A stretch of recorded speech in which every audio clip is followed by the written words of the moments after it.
इससे पहले कि हम भागवतम की चर्चा को शुरू करें, एक बहुत छोटी सी बात कहना चाहेंगे। कौन सी भक्ति करें? भक्ति के बहुत सारे साधन हैं और यही प्रश्न महाप्रभु से पूछा गया था कि कौन सा साधन सर्वश्रेष्ठ है सार्वभौम भट्टाचार्य जी के द्वारा।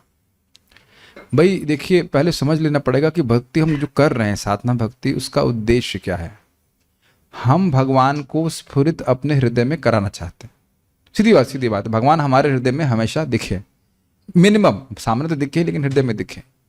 लेकिन भगवान को हम अपनी शक्ति से स्फुरित नहीं करा सकते, केवल हम चित्त का निर्माण कर सकते हैं। चित्त की सफाई कर दें, साफ हो जाए तो भगवान आकर के हमेशा बैठे रहेंगे। गंदे स्थान में तो अच्छा व्यक्ति नहीं बैठेगा। तो ये बड़ा क्लियर हो रहा है कि भक्ति क्यों कर रहे हैं। ये क्लियर होना चाहिए कि हम जो सेवा कर रहे हैं उसका उद्देश्य क्या है।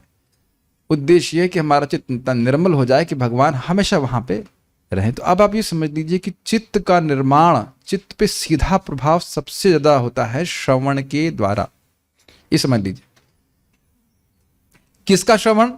नाम, रूप, गुण आदि सबका भगवान का श्रवण करना। यही बात रूप गोस्वामी जी बोल रहे हैं। तो उसमें भी सर्वश्रेष्ठ है भगवान के नाम का संकीर्तन करना। तो समझ में आना चाहिए कि सर्वश्रेष्ठ साधन है जप और कीर्तन भगवान के नाम का, क्योंकि इसमें तो और कोई बात है ही नहीं।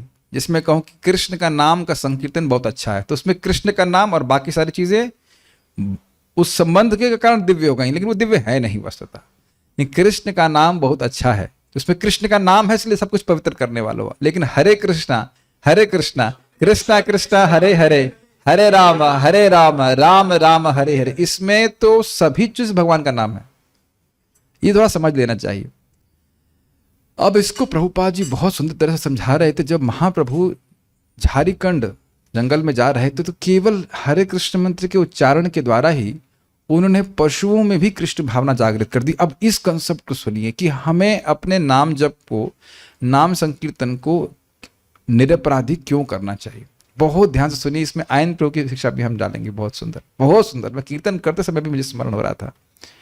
देखिए, प्रभुपाद इस बात को बोलते हैं, अगर भक्त निरपराधिक रूप से जप करता है और भौतिक इच्छाओं से रहित होकर के कीर्तन करता है तो उसका कीर्तन अत्यंत शक्तिशाली होता है। किस प्रकार से?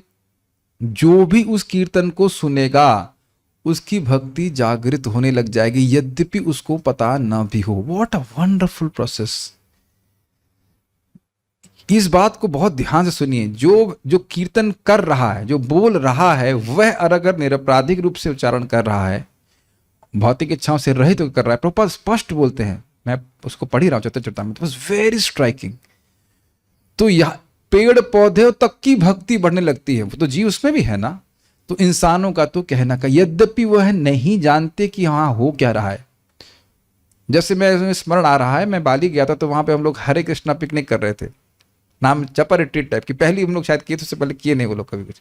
तो ऐसे 2-4-5 घंटे के लिए गए तो वहां भक्त लोग कीर्तन कर रहे हैं, बड़े भाव से, बड़े अच्छी तरह से कीर्तन कर रहे हैं। तो एक व्यक्ति सिगरेट पी रहा था, उधर से देख रहा था क्या चल रहा है, और उसको नहीं मालूम चल रहा है, लेकिन वहीं से उसकी भक्ति जागृत होने लगी। तो आयन प्रभु बड़ा सुंदर कहते थे कि व्यक्ति निरपराधिक कीर्तन भले न कर सके लेकिन सुन सकता है। अभी समझ में आया? भाई हो सकता है कि व्यक्ति बहुत पापी हो, लेकिन भगवान का नाम उच्चारण अगर भक्त लोग कर रहे हैं, अच्छी साधना करते हैं, सदाचार है उनके जीवन में, तो उस कीर्तन का अधिक प्रभाव होता है। तो वह सुन तो सकता है ना। और इसी को प्रभुपाद जी सत्यापित कर रहे हैं एक जगह अन्यत्र कि 16 माला का जप करने वाला व्यक्ति 4 नियम का पालन कर रहा है, is a pure devotee in the sense, नियमों का पालन कर रहा है, उसके कीर्तन का कहीं भी प्रभाव होगा, चाहे आप कथा बोलिए चाहे कीर्तन बोलिए। Is very very inspirational. तो ये हमको समझना होगा कि हमारे चित्त पे तुरंत प्रभाव किस चीज का होता है? श्रवण का। जैसे कल आज सुबह भक्त बोल रहे थे कि हम 4 से 7 बजे तक सेवा ले लेते हैं, तो आप जानते हैं कि मुझे गुस्सा आ गया था। आप जानते हैं स्वाभाविक मुझे गुस्सा आ जाएगा। अब उस वक्त में जब गुस्सा हो गया था तो ये समझ में आया था आप लोग को गुस्सा हो गया था। मैं कैसे पता चला था कि मैं प्रशांतम नहीं था मेरे केवल टोन चेंज हो गया था, मैं गुस्से में कुछ बोल दिया था, फिर चला गया था। बाद में सोचा मैं डांटना तो नहीं चाहिए, तो पूछेंगे नहीं तो किससे पूछेंगे वैसे। लेकिन आपने ये देखा था कि जैसे ही मैंने कुछ बोला गुस्से में, उसका चित्त पे आप पे भी प्रभाव पड़ा था, जिसने भी मैं सुना था इमीडिएटली। ये होता है कि नहीं होता? सुनाई पड़ रहा है कुछ कि नहीं? जैसे ही सुनते हैं चित्त पे तुरंत प्रभाव पड़ता है। कुछ नहीं होता है जैसे हम सुनते हैं, ऐसा और किसी चीज से नहीं होता। हम यह भी सुनते हैं कि खाने का प्रभाव चित्त पे होता है, लेकिन तुरंत अनुभव नहीं होता है। मान लीजिए इस समय आप कुछ भोग खा लीजिए, वेजिटेरियन चीज खा रहे हैं, प्रसाद नहीं है, वह भी तुरंत नहीं महसूस होता है। मान लो वो चीज ऑफर्ड नहीं थी तो तुरंत नहीं मालूम चलता है, लेकिन शब्द का प्रभाव तुरंत होता है।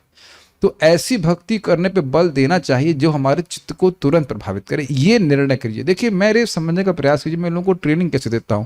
मैं ये नहीं कहता हूं कि क्या नाम है शिवम प्रभु इधर बैठ जाना, हिलना मत, वहां क्यों बैठो, ये मैं सिखाता हूं।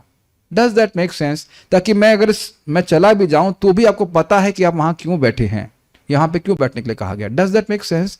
क्योंकि जब तक खुद का विवेक व्यक्ति का नहीं जागृत होगा, ब्रह्मा जी आकर भी उपदेश देंगे उसको समझ में नहीं आएगा।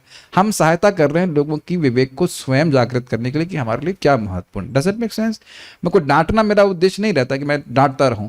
स्वयं विवेक अगर जागृत हो जाए कि भक्ति का उद्देश्य क्या है, चित्त का निर्माण, और चित्त का निर्माण सबसे अधिक कैसे होता है, श्रवण कीर्तन के द्वारा। श्रवण कीर्तन ने जले कोरा ऐसे इंसान। आज यही बात मैं सोच रहा था, सुबह भी जब करते समय भी आ रही थी बात मन में कि बार बार आप हरे कृष्ण बोल रहे हैं, सुन रहे हैं, इधर ही आपकी भक्ति का बीज यहीं पड़ा हुआ है और यहीं से टिक टिक टिक टिक टिक टिक टिक धीरे धीरे करके पड़ता जाता है। लोग बार ये प्रश्न करते हैं, श्रद्धा का विकास कैसे हो, तुलसी का पौधा कैसे बढ़े, जल देके। सिंपल है ना, सिंपल, खाद पानी दीजिए और बढ़ता चला जाएगा, और कुछ करना थोड़ी ना है। और कुछ करते हैं, जरा आप विचार कीजिए इसी पे, खाद पानी देने के बाद और क्या करते हैं कि तुलसी बढ़ जाए? कुछ नहीं करते, कुछ नहीं करते, और क्या करेंगे बताइए? सूरज की रोशनी तो मिल ही रही है, धूप जल पानी दीजिए, अपने आप बढ़ता चला जाएगा। नहीं देंगे सूख जाएगा। बहुत सिंपल है। तो सबसे महत्वपूर्ण, आप श्रीमद् भागवत में देखेंगे किसी भक्ति के अंग का नहीं वर्णन बार बार, बारंबार श्रवण कीर्तन स्मरण, श्रवण कीर्तन स्मरण, श्रवण कीर्तन स्मरण पे ही बल दिया जा रहा है। तो आप अपना जीवन सेट करें इस प्रकार से, सभी भक्तों से सेट करें कि भाई सुबह हमें एक्सक्लूसिवली जप करने को मिल जाए, शाम को कीर्तन कथा करने को मिल जाए, दिन में आप जो भी सेवा करना चाहते हैं करें, तो आप बहुत प्रसन्न रहेंगे। आप देखिएगा कि आप बहुत प्रसन्न रहेंगे। और नहीं तो वही सेवा, प्रभुपाद जी बोल रहे हैं कि अगर तुम श्रवण कीर्तन नहीं करोगे तो वही श्री विग्रह गल का गृह बन जाएंगे। गल का गृह समझ रहे हैं?